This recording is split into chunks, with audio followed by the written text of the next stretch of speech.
The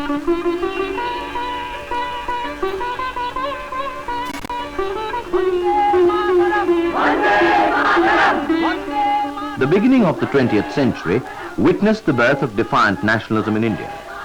Yet, as Jawaharlal Nehru said, politics were at a low ebb, chiefly because of split in Congress between two sections, the so-called extremists and the moderates.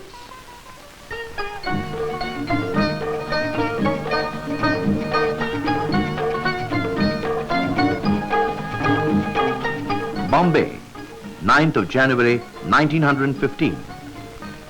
After 2 decades in South Africa, Mohandas Karamchand Gandhi returned home to the soil and sand of India. Jawaharlal Nehru said, his coming was like a beam of light that pierced the darkness. Gandhi Maharaj ki jai! Gandhi Maharaj ki jai!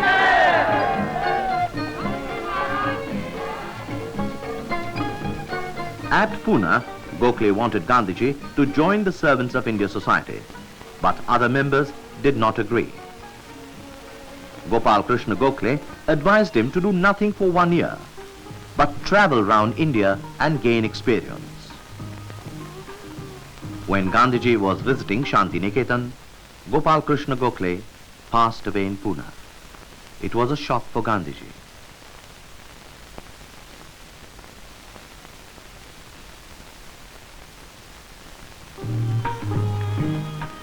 He traveled to different parts of the country to know the people and understand their problems. Wherever he went, Gandhiji received a tremendous welcome. During his visit to Kathiawar, he used a Kashmiri cap, perhaps a forerunner of the Gandhi cap. His journeys took him to his hometown Porbandar and several cities.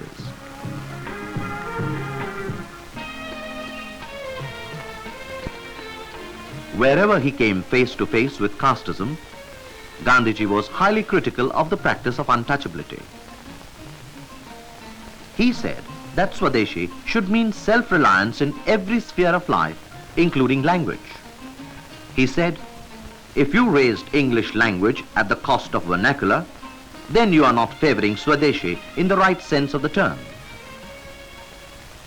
In May 1915, Gandhiji established the Satyagraha Ashram at Kochrab near Ahmedabad to serve the country by observing the principles of truth, ahimsa, Swadeshi and fearlessness.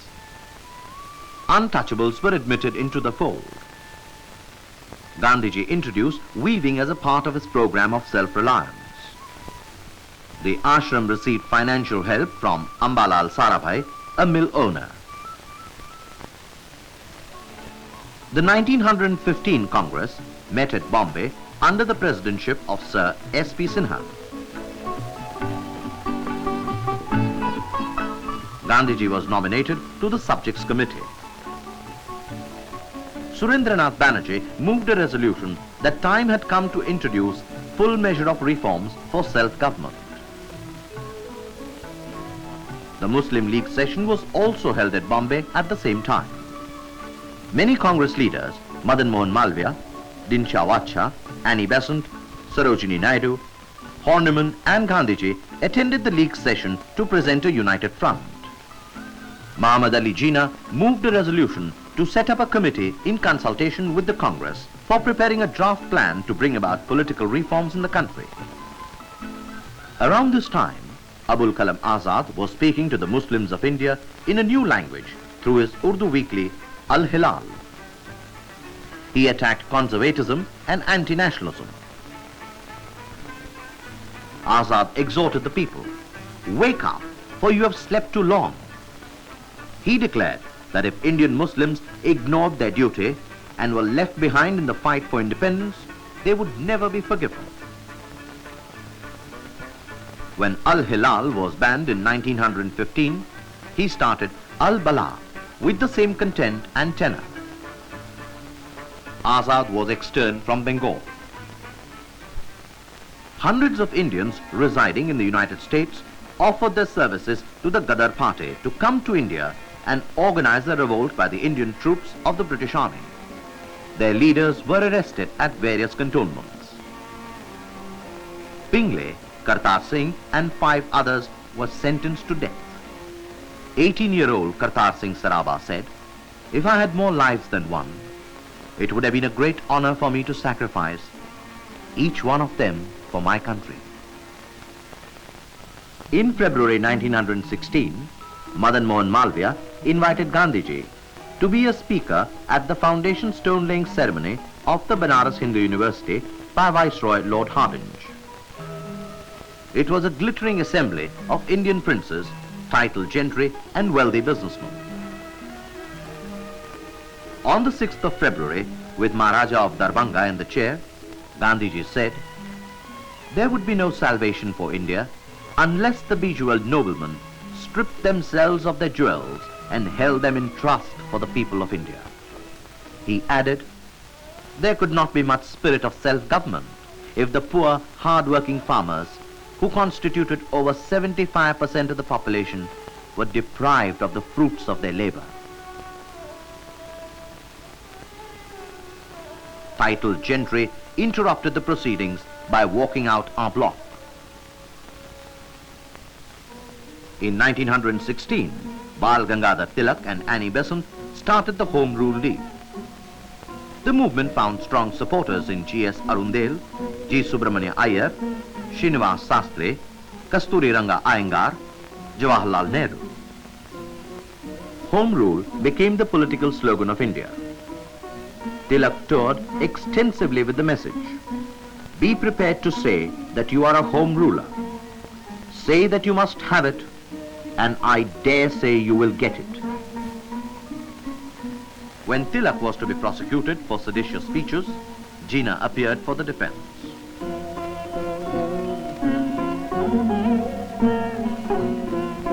The High Court dismissed the case. The 1916 session of the Congress was held in Lucknow with Ambika Charan Mazumdar as the president. The extremists led by Tilak and Bipin Pal returned to the Congress fold. Jawaharlal Nehru wrote, "The Lucknow Congress of 1916 marks the revival of the National Congress. From that time onwards, it grew in strength and importance, and for the first time in its history, it is taken to be really a national organization." Muslim League also held its session at the same venue. The Congress and the League reached an agreement on various issues. The Congress resolution said Britain should grant the reforms formulated by AICC and adopted by All India Muslim League, that India should have the same status as other self-governing dominions in the empire. Tilak gave his memorable call, "Swaraj is my birthright and I shall have it." The British government had permitted the practice of indentured labor, that is, Indian workers taken on contract to other British colonies to work under inhuman conditions. The people of India protested against the system. Gandhiji endorsed the demand for its abolition. Protest meetings were held all over the country.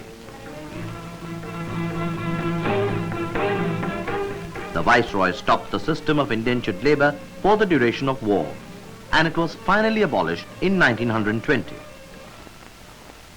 In Champaran district of Bihar, indigo was cultivated for the manufacture of dyes for the textile mills in England.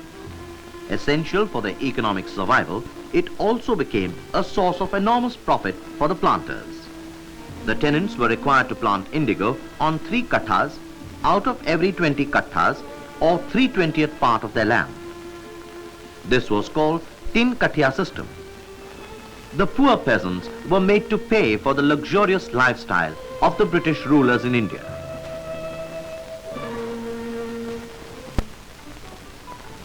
Rajkumar Shukla, a farmer from Champaran, met Gandhiji at the Lucknow session and requested him to help them. After several meetings, Gandhiji agreed to visit Champaran. When Gandhiji reached Muzaffarpur on April 10, 1917, he was received by Acharya J.B. Kripalani, a professor in the Arts College.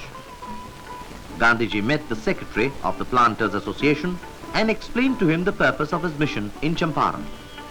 The secretary told him that he had no business to come between the planters and their tenants. Gandhiji politely informed him, "I do not regard myself as an outsider, and I have every right to inquire into the conditions of the tenants if they desire me to do so." The commissioner of Tirhut division tried to bully Gandhiji and asked him to quit Champaran forthwith. Gandhiji ignored his threats. On hearing about Gandhiji's arrival, a large number of farmers from Champaran came to meet him. हम लोगों की अच्छी से अच्छी जमीन को ये लेकर नील की खेती करने के लिए लाचार करते हैं। अगर कोई किसान खेती करने में चूक जाता है तो उसको बड़ा भारी जुर्माना देना पड़ता है। नील की खेती हम करते हैं, लेकिन इसका अधिक से अधिक मुनाफा ये लोग उठाते हैं। By this time, two prominent lawyers of Bihar, Babu Rajendra Prasad and Braj Kishore Prasad, also offered their services. Gandhiji reached Motihari on 15th of April and went to the house of Gorakh Prasad.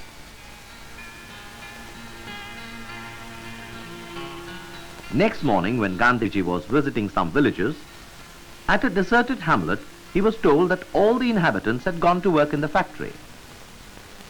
यहाँ factory के manager का राज चलता है, collector का यहाँ कुछ नहीं चलता है। A notice from the district magistrate Champaran was served asking Gandhiji to leave the district by the next available train.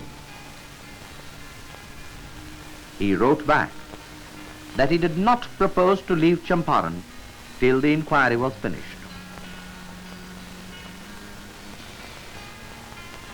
That night, Gandhiji did not sleep.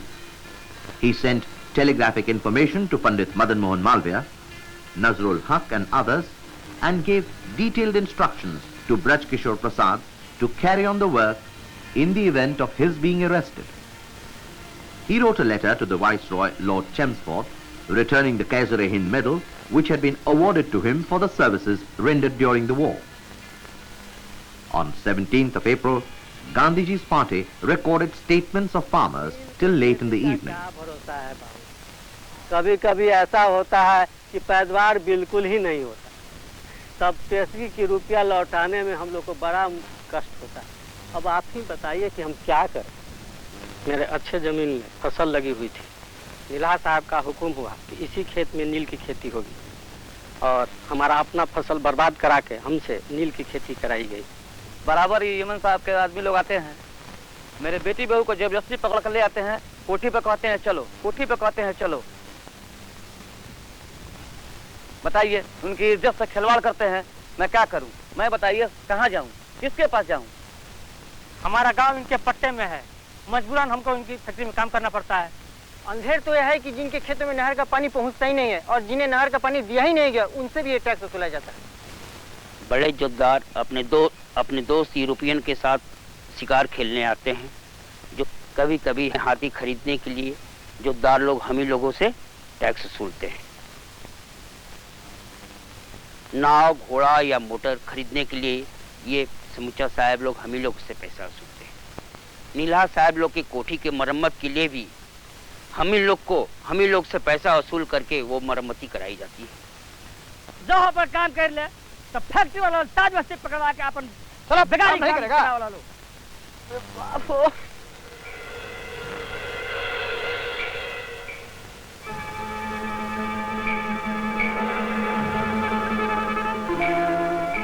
When Gandhiji informed the district magistrate that he would be visiting a village 25 kilometers away from Motihari, summons was served on Gandhiji asking him to appear in the court of the sub-divisional magistrate the next day. The news that Gandhiji was willing to go to jail for the sake of the oppressed peasantry of Bihar reached the remotest of Champaran villages. Next day, 18th of April, over 2,000 farmers converged on Motihari.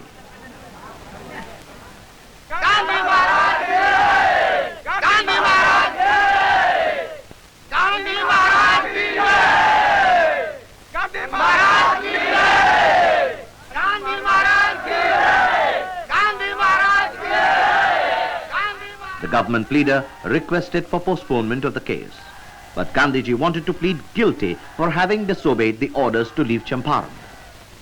He read a brief statement which said, "I have disregarded the orders served upon me, not for want of respect for lawful authority, but in obedience to the higher law of our being, the voice of conscience." Meanwhile, the Lieutenant Governor had sent orders that the case against Gandhiji be withdrawn. The collector wrote to him saying that he was at liberty to conduct the proposed inquiry and that official help, if required, would be available. Thus, this was the first success of non-violent civil disobedience movement in the country. On arrival in Bettiah on April 22nd, Gandhiji received an enthusiastic welcome. Gandhiji and Braj Kishore Prasad recorded statements of nearly 4,000 farmers. जब हमारे किसी बच्चे का विवाह होता है तब company वाले टैक्स वसूलते हैं। पर्व त्योहार में भी फैक्ट्री के लोग हमसे पैसा वसूलते हैं और अपनी जेब भरते हैं। जब भी किसी रैयत को मृत्यु होती है तो उसके लड़के या वारिस को एक प्रकार का मृत्यु टैक्स देना पड़ता है। हमारे गांव में किसी भी विधवा की शादी होती है तो उस पर भी टैक्स लिया जाता है। Local administration and planters pleaded with the authorities to stop Gandhiji. They alleged that he was teaching the tenants to demand higher wages, not to pay rent and taxes, and to boycott their factories. In the face of opposition, Gandhiji continued with his inquiry. जब बरसाती होए लगी खूब, अब पाक पानी सबदर हो जाई, तब का ये गिरहत के चलान दे तू लील कटी है, आ गड़ी वाला कहीं तू लदी है, आ मेघ के बाप न बरसई रहत, मुझे वही में लदवाई, आ कदो चक्का हल गेल, कदो बोल हट गेल, बस 10 बजे के बाद में गेल कोठी पर जहाँ से लागी पहलवान की पिटाई करी, एक गिरहतों के जुर्माना करी, तू कहाँ न सब करी भेजला? कभी कभी हमें कुएं का पानी भरने से रोक दिया जाता है। इल्हे जोतदार मुझे बार बार तंग करते हैं कि तुम नील की ही खेती करो। ऐसी हालत में मैं क्या करूं बाबूजी? When he found that the peasantry was suffering because of illiteracy and ignorance, he established schools in 6 villages with the help of Kasturba Gandhi and volunteers. The volunteer teachers also looked after the medical needs of the local people. Gandhiji's report was a severe indictment of the exploitation of peasantry by the planters. The report said, the tenants were made to work for the planters by force. On minor pretexts, influential local farmers were harassed and made example of.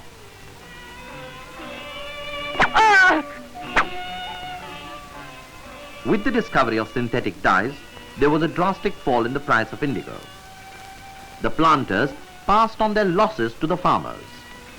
If they did not have cash, they were given hand notes and mortgage deeds for payment in installments at 12%. The farmers were compelled to give their best lands for the landlord's crops. Farmers had to devote all their time and energy on looking after the planters' crops and had no time for earning their own livelihood. Bullock carts were forcibly taken away from the tenants for use by the factories of the planters. The ploughshares of the farmers were kept by the planters for use on the factory land, and the farmers could not use them. Plantation owners filed flimsy civil suits or criminal complaints against the cultivators to keep them under their control. Gandhiji's report compelled the government to appoint an inquiry commission to examine the charges. Gandhiji was requested to be a member. The inquiry committee corroborated the findings of Gandhiji. All the major recommendations were accepted by the government. Tin Katiya system was abolished through the Champaran Agrarian Bill introduced in the Legislative Council on 29th November 1917. Thus the planters' regime came to an end. A triumph for Gandhiji and a triumph for Satyagraha. It made the farmers politically conscious and gave them courage and self-confidence, an important step towards freedom.